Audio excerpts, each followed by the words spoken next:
কি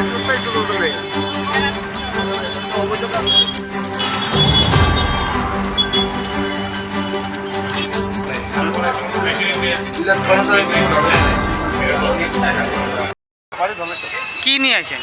একটা কলেজ তো আমরা একটা অনলাইনে জব যেমন লিঙ্কডইন প্রোফাইল যেমন আছে, লিঙ্কডইন বিভিন্ন জব সার্চ এখান থেকে আমরা একটা প্রোফাইল করছি, এখান থেকে একটা কলেজ তো পুরো একটা ইন্টারভিউ না করছি, ডাইরেক্ট জয়েনিং হয়েছে।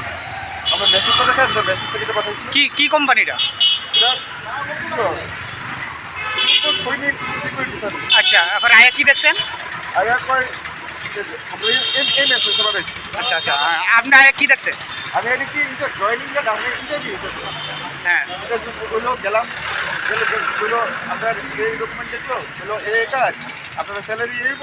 কত স্যালারি? স্যালারি দিব আপনার হাতে দিব 7,500, আর ইপিএফ ইএসআইসি মিলাই টিলাই বলে 2,400, সব মিলাই বলে 11,000 যাবে। আচ্ছা আচ্ছা, আর 11,500 টাকা রেজিস্ট্রেশন ফি দেওয়া লাগবে, আর 15 তারিখ জয়েনিং। কোন ডিপার্টমেন্টে? Rural development. আপনার দেওয়া হয়েছিল কি ডিপার্টমেন্ট? কত হয়েছিল কি ডিপার্টমেন্ট? আমাদের তো রুরাল ডেভেলপমেন্ট তো কোম্পানি নেম পূর্ব সৈনিক করতে এলো। রুরাল ডেভেলপমেন্টের পূর্ব সৈনিক তো আরেক না। আচ্ছা, তাহলে আপনি কি মনে করেন এটা পুরো বাতবাজি হইতাছে? আমার তো ইন্টারভিউ দিয়ে এলাম, মনে তো হয়। মনে হয়। কোথেকে স্যার আপনি? আমার বাড়ি ধরেছে। ওয়ার্ক ইন্ডিয়া জবের থেকে কল আসলো, কল আসে না তো আমার কইছে যে মানে তুমি সিলেক্টেড হয়েছো ডাটা এন্ট্রি কাজের লেখা। তো ফার্স্ট একটা অ্যাড্রেস দিছিল গুরখা বস্তি রুরাল ডিপার্টমেন্ট।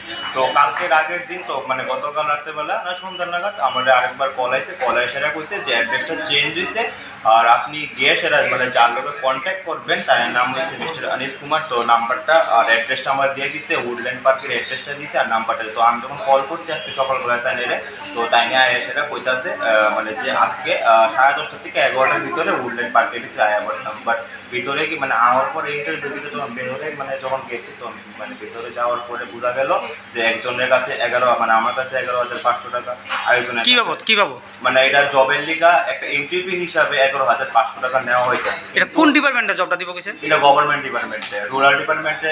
আমাদের জানা মতে যে গভর্নমেন্ট জবের লিগে কোনো প্রকারের কোনো ফিস নেওয়া হয় না। যদি প্রাইভেট সেক্টর হইতো তাও জিনিসটা মানা যেত। প্রাইভেট সেক্টরে আমার জানা মতে গভর্নমেন্টের এরকম কোনো রুলস নাই যে এন্ট্রি ফি 11,000, তাও ডিফারেন্স কেউ মানে সবাই সেম না। অনেকের 11,000, অনেকের 2,000, অনেকের 3,000, কেউ 9,000, আর বাকিরা তো অনেক গেস্ট হয়েছে, বাকিরা তো অনেক রয়েছে। আর স্পেশালি মেয়েরা বলে করতেছে কোনো রকমের কোনো এন্ট্রি ফিস বলে নেওয়া হইতো না।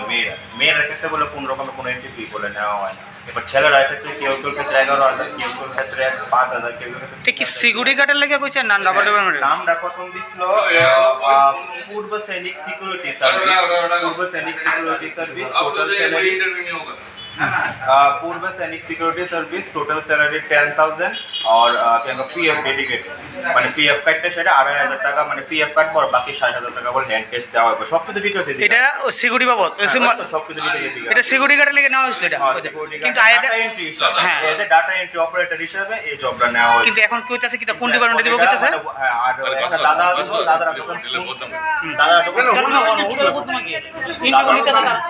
যখন ওয়ার্কিং এর ভিতরে মানে এই যে পূর্ব সৈনিক যে সিকিউরিটির ভিতরে যখন মানে দাদা কল করছে যেটা ইউপির ভিতরে আছে ওই জায়গাটার ভিতরে তারা করতেছে নর্থ ইস্টের ভিতরে কোনো কাইন্ডের কোনো ভ্যাকেন্সি বলে না না ইন্টারভিউ তো ওয়ান কাইন্ড অফ ফ্রড। আমরা টাকা যাইতেছে, আমরা যে এত দূর থেকে গাড়ি ভাড়া করে যাইতেছে, আমরা কষ্ট হইতেছে কত কাল থেকে মানুষজন। তোমার হিসেবে কি মনে হয় এটা কি পুরো বাতাবাজি? এটা সবটাই বাস্তবায়ন, সবটাই ফ্রড। আর একটা দাদা আসতো যে দাদা ফার্স্ট টাইম ঢুকতে ওই দাদার কাছে তো 15,000 টাকার মতো চাইয়া পয়সা। এই দাদাটাই ফার্স্ট টাইম বাইরে এসে আপনারা মেয়েদের ডাকছে।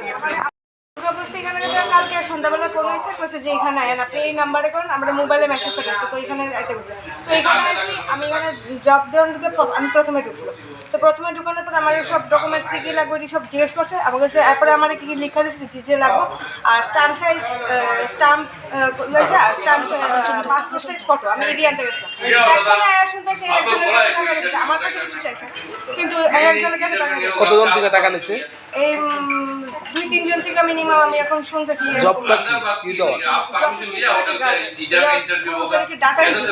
এটা কি কোনো মানে প্রতারণা করার জন্য মানে মানুষের থেকে টাকা তুলতেছিল? কি মনে হয়? कोई ऐसा पैसा नहीं मांगा जा रहा है। ना हमको बोला है। सुनिए तो सही, कोई ऐसा पैसा नहीं मांगा जा रहा है। और दूसरी चीज ये इंटरव्यू जो हो रहा है ये आउटसोर्सिंग का जॉब है जो रूरल डेवलपमेंट डिपार्टमेंट में। ना उनको तो बोला गया और कोई डिपार्टमेंट के लिए। मेरा बात सुनिए ना, उनको क्या बोला गया, मैं किसको बोला गया मेरे सामने करिए, मैं बात करता हूँ। अच्छा, रूरल डेवलपमेंट डिपार्टमेंट में आधार का डेटा एनरोलमेंट ऑपरेटर का जॉब है ये। उस जॉब के लिए यहाँ इंटरव्यू चल रहा है। ये आउटसोर्सिंग की पोस्ट है, आउटसोर्सिंग का जॉब है, उसके लिए इंटरव्यू चल रहा है। आपके रूरल डेवलपमेंट कॉर्पोरेशन से कोई ऑथराइज्ड है कि? बिल्कुल ऑथराइज है, सारी चीज़ें हैं, मैं सारी चीज़ें दूंगा। পার্টি ইন্ডিয়া জবের থেকে মানে ফোন আসলো, ফোন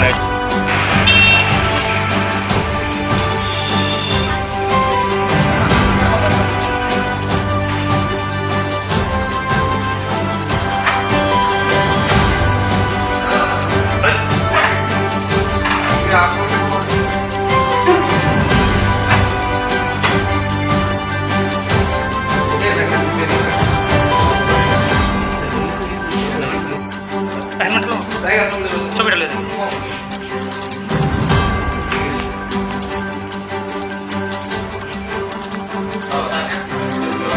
রক্ষা পেলে